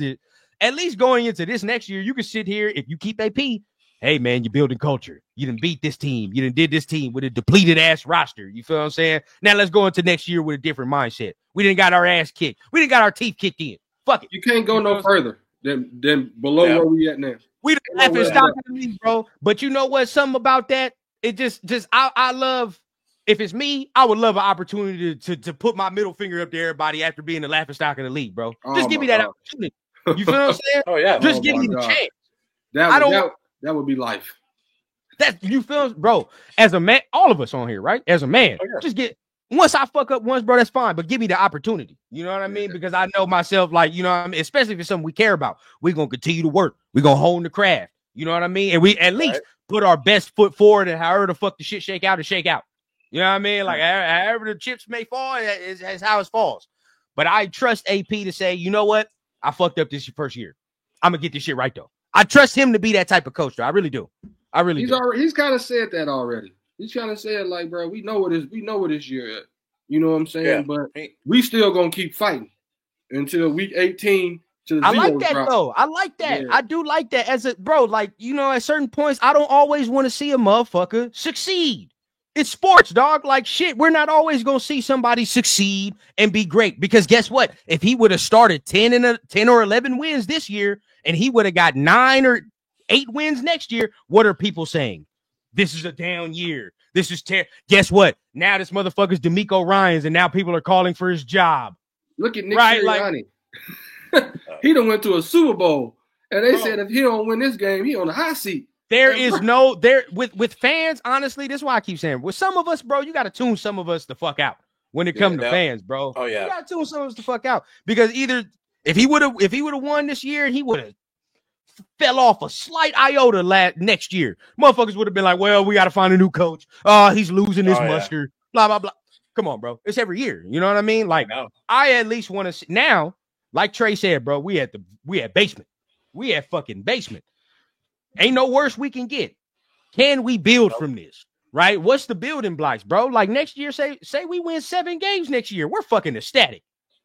Ecstatic, dog. Like, bro, like 7 games after what the fuck we just did. You know what I mean? All right, hey, bro, I'm happy, especially if it's with a rookie.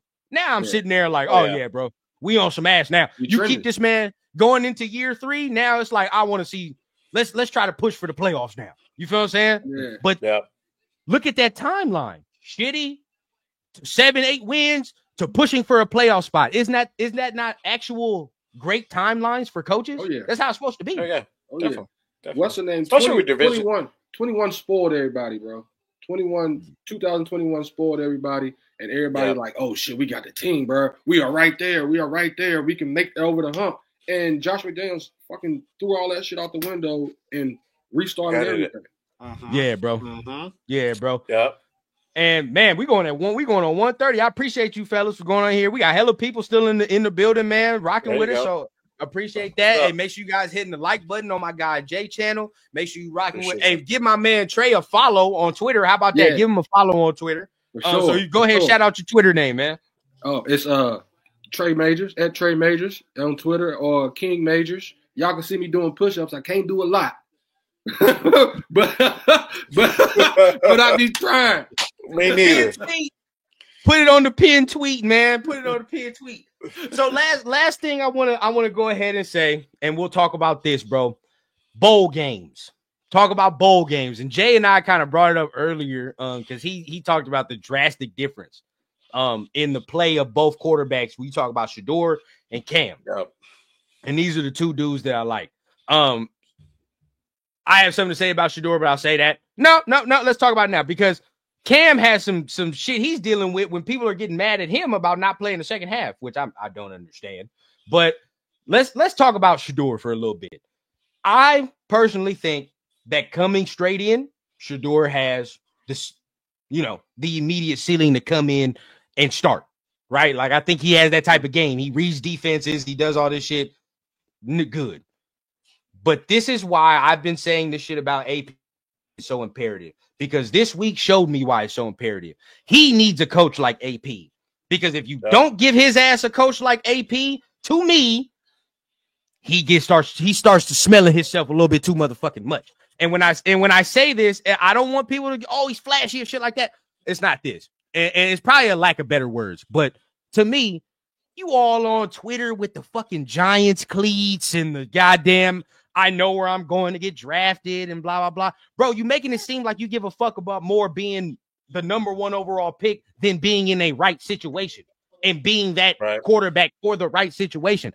That's the shit that pisses me off with him, where it's like, dog, who gives a fuck about that? You care about your cleats being a certain colorway to look cool, to tell everybody that you're going somewhere. Now, guess what, Goofy? These motherfuckers not even in the first round, the first pick no more. Now your shit's in jeopardy. His brother sat there and was like, what if a team trades up to get you? He's like, you can't get higher than 1. Well, guess what, motherfucker? A team can trade up and get you. That you didn't think that was going to happen. And that's the only reason I'd be mad is because I fuck with Shedeur so heavy. You feel what I'm saying? So it's like, I really think he has that Joe Burrow type of ability. I really do. But it's like, dog, at a certain point, you got to get your motherfucking mind right, bro. You got to get your mind straight. And I don't give a fuck what it is, bro. You got a bowl game you are playing. Even if it's the motherfucking, you know what I mean? The goddamn bowl. The Trojan Bowl. You feel yeah. The Trojan Bowl. Who Magnum cares? Bowl and shit. You feel what I'm saying? Your ass is going out there and you're a projected top 5 picks, and there are dudes waiting on your ass to look like how you looked yesterday. They was waiting. Film no matter what game.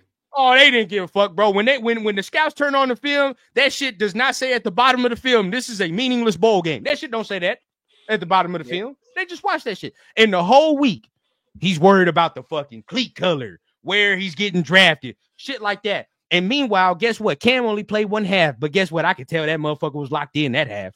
I could tell. He was. I don't care. I don't care what you tell me, bro. We all been around sports, dog. That first half, that motherfucker was dialed in. And if Miami had any resemblance of a defense, they would have won that game off of what that motherfucker did in the first half. Yep. Off the first half, bro. Big fact. But that's the difference sometimes with me. And I love Shedeur. But that mindset, bro, it's got to be different, bro. Yep. Cam has 0 stars, and you could tell. The hunger's there. You feel what I'm saying? That hunger's different. I think Shedeur is hungry, but it's different. I think Shedeur playing the game, bro. I think he's playing the game. He doesn't want to cheat himself out of the number 1 pick. He wants to be that number 1 pick. Yeah, he wants to. And I 100% understand that, right? And I get that, you got to market yourself and do all these things, right? But it just makes me mad when you can do it a different way. You could do it a different way, bro. Like when certain quarterbacks know they that motherfucker, I ain't got to do that. I just don't. I'm sorry. You feel what I'm saying? Trevor Lawrence came out. I ain't got to do all that shit. You feel what I'm saying? Jaden Daniels came out. Yeah. Even though Caleb Williams was in the damn draft, still I ain't got to mark him. Hey, you know what it is? Turn the film on. You feel what I'm saying? You know what I mean? And to a degree, even some of y'all don't even like Caleb Williams, but even Caleb Williams wasn't doing this shit last year. He even wasn't doing this. And everybody and their mama knew he was going to the Bears. This motherfucker never came out in USC and was like, oh, look at my bear-colored cleats and look at this shit. Not even the nails was colored orange and blue, bro. Not even that. So if Caleb Williams didn't even do it and all these other motherfuckers, why are you doing it? What sense does that? Yeah, and I get you, bro. You're Deion's son. You got this certain flash to you and allure to you, and I understand that, and I don't care about none of that, right? Because I want you to bring that. We need that when it talks about a motherfucker that's confident in himself and brings confidence. But at the same time, bro, I need that focus. I need that fucking focus, bro. Give a fuck what it is, bro. I'm coming out here, dog, and I'm about to. And you played all 4 quarters. You feel what I'm saying? Cam played first half. It took to the middle of the third quarter for me to see some focus out that motherfucker. I'm gonna be real. Yeah. For Shedeur to even lock in, it took to the middle of the third, and that pissed me off, bro. That pissed me off.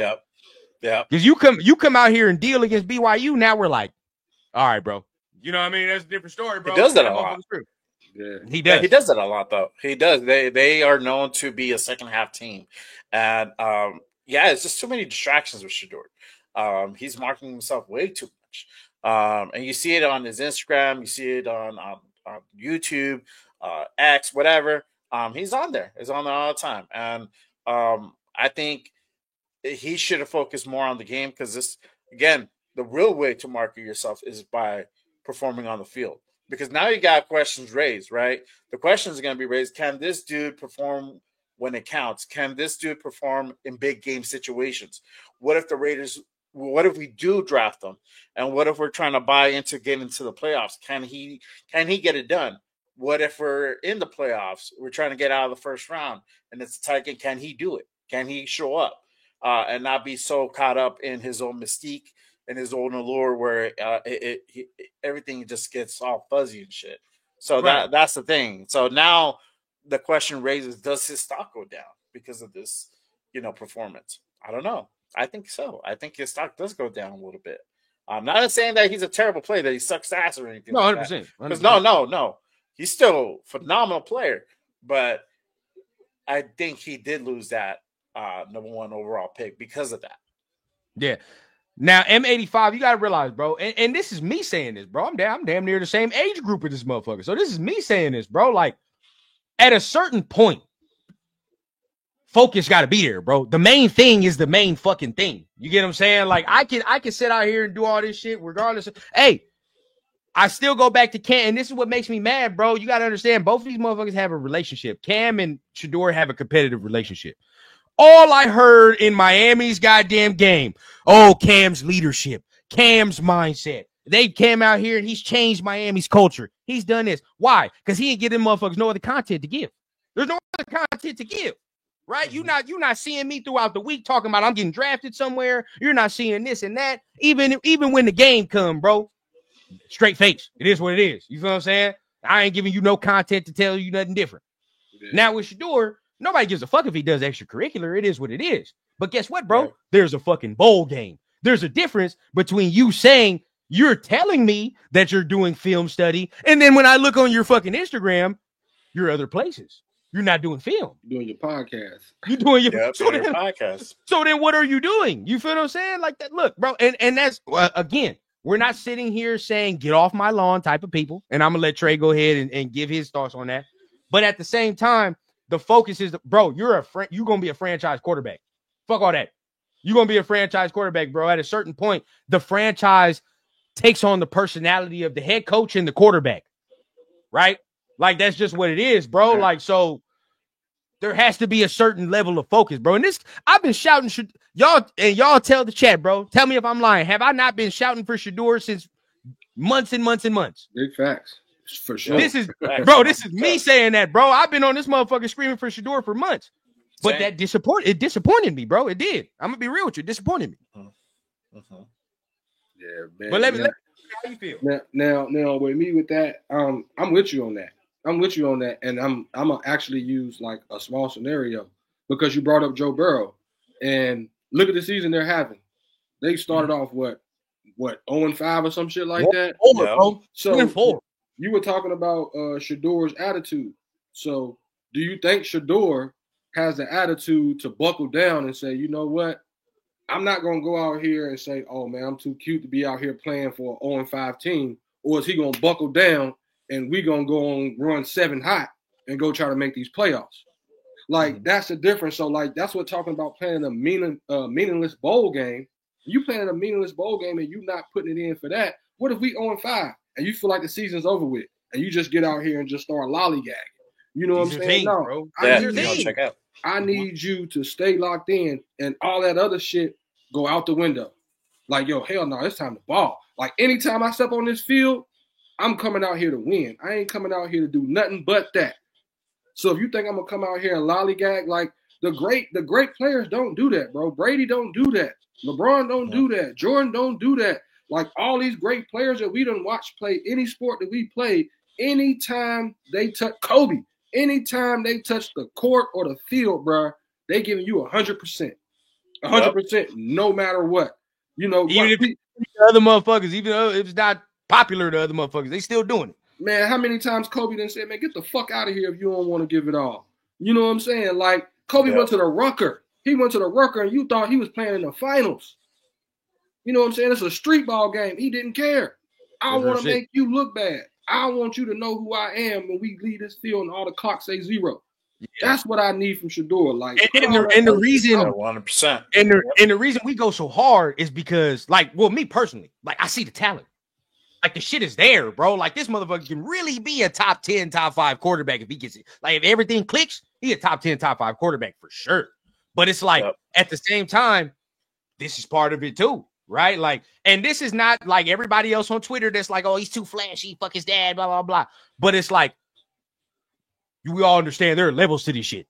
There's levels to this, especially this quarterback shit. What Trey just said, bro, what I saw from Joe Burrow against Denver, dog, that's a different type of locked in. You know what I'm saying? Like, a different type of fucking locked in, bro. Like, that, what didn't Josh Allen smile or nothing. Dog, I mean that stone face killer shit right there, bro. Like, at the end of the day, when I talk about confidence, and Shedeur's confident too, Joe Burrow's confident too, but there's a difference, right? When you look at Joe's like, oh well, I guess we got to win 7 out of these 8 motherfucking games to get to the playoffs. He hit you with the little shrug, like, I'm gonna do it. And guess what? That's different, bro. That's different than saying, yeah, man, you know, we're gonna definitely, man, I can take on Patrick Mahomes, you know, all this other shit, man. You know what I mean? No.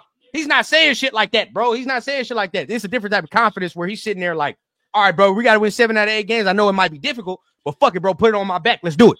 You know what I'm saying? Let's go to work. Yep. You know That's what I want as a quarterback. Let's go to work, bro. Let's go. I don't want to hear the flashy shit right now, bro. It's not time for that. There's a time and place. You get what I'm saying? Joe talks his shit when he's time. When they be winning and they be front running, Joe be, you know, he be flashy, he be swaggy with his shit.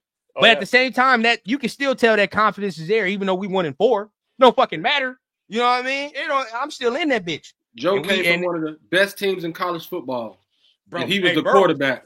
And he didn't. He still ain't come to the league with that, you know, like, let me go put on some orange and black.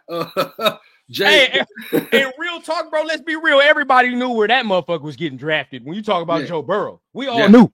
There was no question. So it's like, not even Joe Burrow sat there, like you said, was like, we put on some orange and black cleats in this championship. That motherfucker didn't do that. None of that. Because there's no need. And cook my Bulldogs. There's no need, bro. I'm that dude. You feel what I'm saying? Y'all know what time it is, bro. So it's like, I just think he's got to get that right. But that's the part where I always say Cam Ward with AP would match like hand in glove, bro. You gotta be real with you. Like it would. Yeah. And it hurts to say that as a person. I think, you know, Shedeur, I think he has just a little. He can come in and do some things immediately. But look at AP's background. Undrafted. Super Bowl winner coming in. Look at Cam Ward. 0-star. Bounced around schools. Now he's in the, you know what I mean? Like, done worked his way up to doing what he's fucking doing right now. Oh, yeah. Definitely. With AP. It clicks. Change Cam. Who? Cam. How old is Cam? 22 or something like that. Oh, I think so. Okay. Not even AP, Cam, and even our newest owner. What they all got in common, bro? All these motherfuckers that had to work for their shit. Like all of them. Oh, yeah. Looked over. They were looked over. All of them. You feel what I'm saying? So it's like, I think when you're talking about meshing with the organization, Cam, like when you look at the guys we have in place, bro, he meshes with the guys we have in place, bro. He does. He really does. Oh, yeah, he does. He fit just like Shedeur in a different way. He fits that Raider mystique, bro. Like he fits that. He fits that. You know what I'm saying? He does. But I will give I give, you know, Shedeur a lot of credit. Just yesterday pissed me off, right? I'm not gonna let yesterday cloud the whole thing because I saw last year he was getting his ass with worse last year. And he was still, you know, get up and keep going. Oh, he's tough as fuck. He's a tough motherfucker. I just think sometimes he gets out of the focus. Sometimes, you know what I mean? And that's just certain things caught where up in himself. If he comes to us, if he comes to us, we got to remember though, we do got his mentor. That's gonna be like, yo, get this shit straight. But again, that's why I think a guy like AP for Shedeur is imperative. Not a guy like, some young hotshot motherfucker. He kind of walk over and be like, I want to do this. I want to do these. No, with AP, it's like, no, sit your ass down, bro. We doing this. You feel what I'm saying? I don't give a fuck. I don't care what you feel, bro. At the end of the day, it's my shit. Oh, yeah. It's not your shit. You know what I'm saying? And Tom will give AP every authority if that's the time to be like, nah, bro, coach him hard. Yeah. Coach it. And Dion would say the same thing. He don't get no special treatment in this motherfucker. None. and that's why I think AP or a dude like Vrabel would be perfect for Shedeur. Because he needs that. He doesn't need, I don't care, bro. New York is not gonna work for him. Too much, bro. Too much. I don't like that for him. That media, and who is there gonna be their head coach? The next thing. It's the next thing. Does Dable get fired? I mean, they did score 47 points. If people try to talk about how our organization is tore up in the front office and shit, go to New York. Go to New York because that is a shit show up there. Both of them. They're in shambles. Both of them. You don't I mean, you losing that media. You know what I mean? And you got to think about this. You're losing. The media is harsh, and the fucking state takes half of your money. God damn! Like you don't get no breaks. You don't get no fucking breaks, bro. This shit sucks. But hey, I appreciate everybody for being up in here, man. We get close to 2 hours, man. I appreciate my dogs, Jay, Trey, man, for showing up in the building today, man. I really appreciate you for just tapping in. We get close to the end of the season, so I'm definitely gonna do one more of these next week. And then we're gonna get it in, man. But anything you want to say to the people before we get on out of here, Jay, man, you want to go ahead and shout out your channel real quick? For sure. So make sure you guys go on my channel, Just Raiders Baby Podcast. That's Just Raiders Baby Podcast. Make sure you guys hit that subscribe button. Turn on your notifications. I'm doing 2 shows per week. I do the Raider Connection with our boy Cheeto Linus, Jeff New England Booster, LB Raider 10. We're breaking down each week's game. So this week, since it is New Year's Eve on Wednesday, we're going to push that to Thursday. But I'm doing a New Year's Eve special on that day. I'll jump on for a little while. So make sure you guys tap into that. Turn on notifications. Catch me on Instagram, Threads, X, TikTok at JRaider_505, JRaider_505. Again, I appreciate you guys for being on the show, and thank you, Run, for having me on, brother. Appreciate you. Of course, bro. You already. Hey, I told you we got to get a show in, man. Definitely told you we were gonna have to get a show in, man. Yep. And of course, man, my dog Raider Trey, man, always, man, told you we was gonna get one in too, big dog. You already know, man. Oh yeah, man, definitely, man. Y'all come follow me, man, at Trey Majors on Twitter. Y'all, like I said, man, y'all gonna get a whole bunch of good, funny content, and I'm gonna talk a whole bunch of Raider football. But don't get mad if I start talking about Carson Beck as we get later on into this draft. I had to slide that in there, but nah, man. You got to give him pass, man. He a Georgia fan, man. You got to rep your own shit, man. Yeah, hey, Jay and Rundown, man. Appreciate y'all for letting me come in here and rock with y'all, man. I hope we get to do it again because this should be fun. Yeah. This should be fun. During the off season, we going stupid. During the off season, we definitely going stupid. We're gonna be doing a lot. Full disclosure, I'm letting everybody know after next week, I am taking like a week break. All right. Your boy Rundown needs at least a week to get my motherfucking mind right. They didn't know they didn't stress me out. Rundown, they didn't run you down. Hey, bro, look, I feel like, me and of course Jay and a lot of other people, we've been the only motherfuckers making Raider content consistently for the 17 weeks. You feel what I'm saying? And we've been asked. Some people done checked out or whatever the case. Some of us need a little break before we fuck around and go crazy. I will be smashing some windows at Allegiant if I don't get no break. I'll say that. I'm going to have to pay for some damages and shit, man. I got to go ahead. But until we go that just means this next week we going super hard. Only reason I'm taking that week break is so that draft content we can go stupid, man. I'm going to get all my shit together for that draft content. And of course, that's our next thing as we go into the off season. So everybody know what time it is. Make sure you guys are hitting the like button, hitting the subscribe button, all that extra shit. Should be some more lives during the week. Got my live with Cheeto, blah, blah, blah. But until then, man, hit all them buttons. And you know what I say here on the Raider Rundown, man. We always keep it authentic from the clouds to the ground. here on the Raider Rundown. Y'all keep it easy, and I will see y'all this next week. Peace. I need a bad bitch with an accent, serving in peace, still taxing. Just got tapped for the young Cash App, moonwalking like a young Mike Jackson. Yeah, shots to the head, ride clean and it's still fuck feds. Realest nigga and it's on my kids, so who the fuck gon' wanna test me, bitch?